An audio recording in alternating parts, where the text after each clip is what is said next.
Hey, so what's the one thing you've been building right now that will still matter 20 years from today?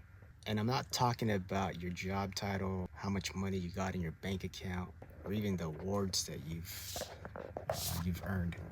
Because here's the truth. Most of the things that we're killing ourselves to achieve, it'll be forgotten the moment we're gone. But the impact you leave on people, the values that you instill in your team, your kids, in your community. That's the stuff that will outlive you. The problem though is that most leaders, even the good ones, are building their careers like sandcastles. It looks great for a while until that tide comes in and poof, it's gone. So today I want to share with you 3 exact shifts that transformed my leadership both at work and at home so that what I build lasts. And here's the best part. You can start doing them today, no matter your position, no matter your paycheck or your personality. I've been able to lead teams in combat zones, in high pressure medical units, and now in the business world and at home with 2 daughters with special needs. And here's the thing, leadership, whether that be in the military, leadership at home, they have one thing in common. You cannot fake it. People, whether your kids, your team, or your peers, they can smell that inauthentic leadership from a mile away. I know what it's like to be focused on the mission that you forget about your people. I've been the leader who, thought if we got the job done, that's it, I've done my part. But legacy leadership, the kind that outlives you, it's a whole different ballgame.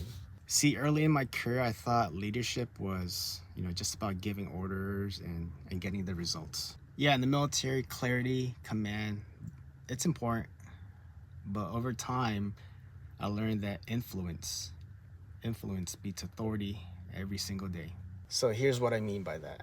With orders make people comply, right? But connection, if you make that connection, it makes people commit. And at work, that meant sitting down with my team, having that one-on-one conversation, asking about their personal lives, and not just all about the tasks. At home, it meant listening to my wife, my daughters, even when they were about little things that may not matter to me, but matter to them, right?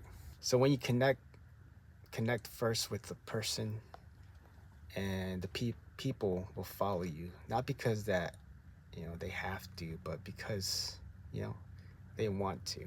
So if you want your leadership to last, you can't be the hero in every story. You gotta have to be that guide that leads them. So see, I used to believe that my value as a leader was having to solve every problem, but that only created dependency and eventually can lead to burnout, which it has in my case. Now I ask, how can you equip yourself to solve this problem? Now at work, that means delegating not just tasks, but delegating decision-making authority. At home, it means teaching your kids how to handle challenges in their own way, even if they fail the first time.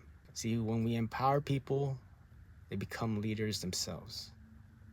And leaders create more leaders. And when you create more leaders, you build your legacy. That's a big one for me. Success, it's not about what you get. Significance is about what you give.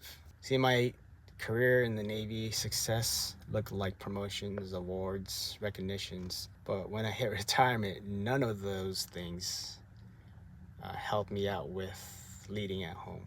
None of them shaped the culture of the teams, that I left behind. So now I measure my leadership by the ripple effect that I have. Did I help someone step into their potential? Did I model the kind of integrity that I want my kids to carry? See, that's the significance, and it's what people will always remember long after the success fades. So here's what I want you to remember. See, your leadership's not about your position. It's about your posture, the way you choose to show up every single day. You can build a career, or you can build a legacy. One disappears when you do. The other, it keeps speaking long after you're gone. So this week I challenge you, pick just one of these shifts and put it into action. Connect with someone you lead. Empower someone to make a decision, or choose significance over success in one small way.